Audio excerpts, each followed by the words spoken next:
रात के तकरीबन 11 बजे अमन अपनी गाड़ी में कहीं बाहर जा रहा था। तभी उसके मोबाइल पर उसके पिता का कॉल आता है। Yes dad. अमन बेटा, तुम्हें कुछ तस्वीरें भेजी हैं। एक प्रॉपर्टी है, जरा देख लेना। अगर तुम्हें वो प्रॉपर्टी पसंद आती है तो मुझे बता देना। ओके? हाँ, लेकिन याद से जाकर देख जरूर लेना। वहाँ एक आदमी है, प्रॉपर्टी केयर टेकर, उससे मैंने बात कर ली है, ठीक है? Okay dad. थोड़ी ही देर में अमन एक नाइट क्लब के बाहर पहुंच जाता है, जहां रागिनी, शुभम, पूजा पहले से ही उसका इंतजार कर रहे थे। क्या अमन, आज भी लेट? सॉरी गाइस, थोड़ा काम में बिजी था ना। हाँ, तुम तो बिजनेसमैन के बेटे हो, बिजी तो रहोगे ही। अब तुम सब अंदर भी चलोगे या यही बातें करते करते सुबह का वेट करेंगे? सब लोग अंदर गए और एंजॉय करने लगे। थोड़ी देर बाद सब एक टेबल पर बैठ गए। सब के सब नशे में धुत थे। यार, लाइफ में कुछ मजा ही नहीं है, वही बोरिंग सी लाइफ। कुछ तो अलग करने का मन है। अलग यानी क्या? पहाड़ से कूदने का मन हो रहा है क्या? तुम दोनों को तो बहुत चढ़ गई है। ज्यादा मत बोलो वरना चांद पर पहुंच जाओगे। चलो ना, कहीं घूमने जाते हैं, किसी जंगल में। तभी अमन के मोबाइल पर उस प्रॉपर्टी की फोटोज आती हैं, जिसे उसके पापा खरीदना चाहते हैं। अमन फोटोग्राफ्स को अपने फ्रेंड्स को दिखाता है। वाओ, इतना अच्छा हाउस! देखो, इसमें तो स्विमिंग पूल, गार्डन और प्लेग्राउंड भी है। क्यों ना टाइम स्पेंड करने के लिए हम यहीं चले जाएं? वैसे भी अमन को तो प्रॉपर्टी देखनी ही है, उसके साथ हम भी देख लेंगे। काम का काम हो जाएगा और हमारी एंजॉयमेंट भी हो जाएगी। सबने डिसाइड कर लिया कि कल सुबह सभी कमला हाउस जाने के लिए तैयार रहेंगे। अगले दिन सुबह सभी अपना सामान लेकर अमन के साथ कमला हाउस जाने के लिए रवाना हो गए। तकरीबन 2.5 घंटे की ट्रैवलिंग के बाद सभी अपने मुकाम तक पहुंच गए। वहां पहुंचने के बाद सभी आसपास की नेचुरल ब्यूटी को देखकर खुश हो गए। चारों ओर हरियाली, पहाड़, झरने दिखाई दे रहे थे। Wow, what a beautiful place! ऐसी जगह शहर में कहाँ देखने को मिलती है? सही है यार, इतनी खूबसूरत जगह तो मैंने पहले कभी नहीं देखी। यार, वैकेशन के लिए ये परफेक्ट प्लेस है। लेकिन इतने खूबसूरत घर का नाम इतना डाउन मार्केट, कमला हाउस। अमन, तुम जब ये प्रॉपर्टी खरीदोगे ना, तब सबसे पहले इस घर का नाम बदल लेना। हाँ, बदल दूंगा। अब अंदर भी चलोगे या यहीं टेंट लगाना है? सभी अंदर जा रहे थे कि तभी दरवाजे के पास उन्हें एक खूबसूरत लड़की मिली, जो करीब 20 साल की होगी। उसका नाम नीलिमा था। जी, मेरा नाम अमन है, मिस्टर अग्रवाल का बेटा हूँ। ये प्रॉपर्टी खरीदना चाहता हूँ, इसलिए हम सब देखने आए हैं। आप अंदर आइए।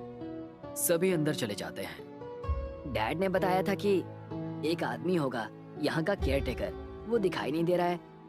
जी, वो मेरे पिताजी हैं। उनकी तबीयत ठीक नहीं है, इसीलिए मैं इस घर की देखभाल कर रही हूँ, जब तक वो ठीक नहीं हो जाते। नीलिमा की आवाज और उसकी खूबसूरती देखकर अमन उससे प्यार करने लगा था। अगले दिन नीलिमा सबके लिए नाश्ता लेकर आती है। सबने बड़े चाव से नाश्ता किया और पूरे घर में घूमने लगे। नीलिमा किचन में खाना बना रही थी। अमन बार बार किचन में जाकर नीलिमा से बात करने का बहाना ढूंढ रहा था। रात के समय सब खाना खाकर सो गए थे। शुभम को अचानक प्यास लगी तो वो किचन में गया। किचन में एक काली बिल्ली को देखकर शुभम डर गया। बिल्ली ने किचन की खिड़की से छलांग लगाई और बाहर चली गई।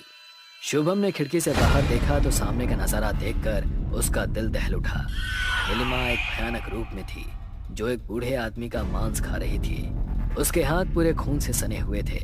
वो देख शुभम की चीख निकल गई। वो दौड़ते हुए हॉल में आया और सबको आवाज देने लगा। अमन, पूजा, रागिनी, कहाँ हो? तुम सब नीचे आओ। अमन, पूजा, रागिनी! उसकी आवाज सुनकर सभी नीचे आ गए। क्या हुआ? चिल्ला क्यों रहे हो? क्या हुआ? तुम इतने डरे हुए क्यों हो शुभम? वो नीलिमा नीलिमा एक चुड़ैल है, एक आदमी को मार कर खा रही है। मैंने अपनी आंखों से देखा। क्या बकवास कर रहे हो? तुमने पी रखी है क्या? हाँ ना, क्या हुआ है तुम्हें? ऐसे क्यों बोल रहे हो? तुम सब मेरे बात का विश्वास क्यों नहीं कर रहे हो? पर कैसे कर ले विश्वास? नीलिमा तो तुम्हारे पीछे खड़ी है। शुभम ने पीछे मुड़कर देखा तो नीलिमा वहीं खड़ी थी, वो भी बिल्कुल ठीक। उसे देखकर शुभम हैरान रह गया। लगता है इसने कुछ ज्यादा ही चढ़ा ली है। चलो सब अपने अपने कमरे में जाकर सो जाते हैं। सभी अपने अपने कमरे में चले गए। शुभम ने पीछे मुड़कर देखा तो नीलिमा रहस्यमय तरीके से मुस्कुरा रही थी। अगले दिन सब नाश्ता करने के लिए नीचे आए, लेकिन शुभम नहीं आया और अमन ने उसके कमरे में जाकर देखा तो शुभम वहां था ही नहीं। टेबल पर एक चिट्ठी पड़ी हुई थी। उसमें लिखा था कि एक जरूरी काम की वजह से वो मुंबई वापस जा रहा है। अमन ने ये बात सबको बताई। मुझे तो लगता है वो डर के मारे भाग गया है।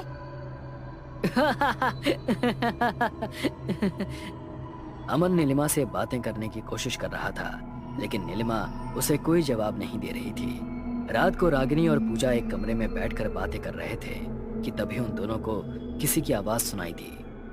पूजा, क्या तुम्हें भी कुछ अजीब सी आवाज आ रही है?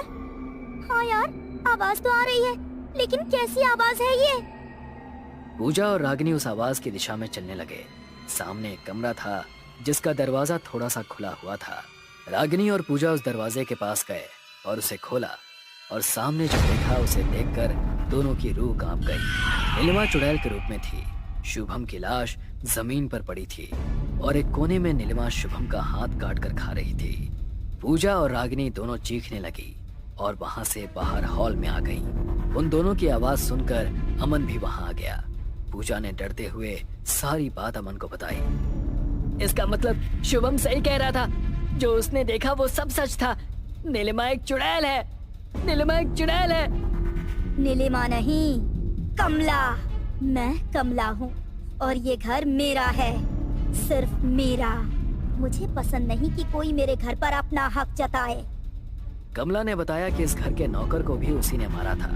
उसे मारने के बाद शुभम ने उसे देखा था, इसलिए शुभम को भी मार डाला और अब वो यहाँ सबको मारेगी। हमें मत मारो प्लीज, हम यहाँ से चले जाएंगे। हमें नहीं चाहिए तुम्हारा घर। हाँ, हमें जाने दो प्लीज, हम यहाँ वापस कभी नहीं आएंगे।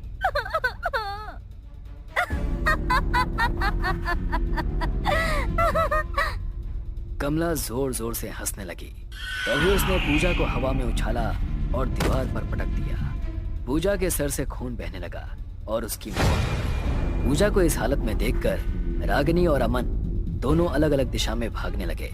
रागिनी ने पीछे मुड़कर देखा तो पीछे कोई नहीं था। रागिनी घर से बाहर निकलने का रास्ता ढूंढने लगी। तभी उसे सामने अमन मिल गया। वो अमन के पास गई।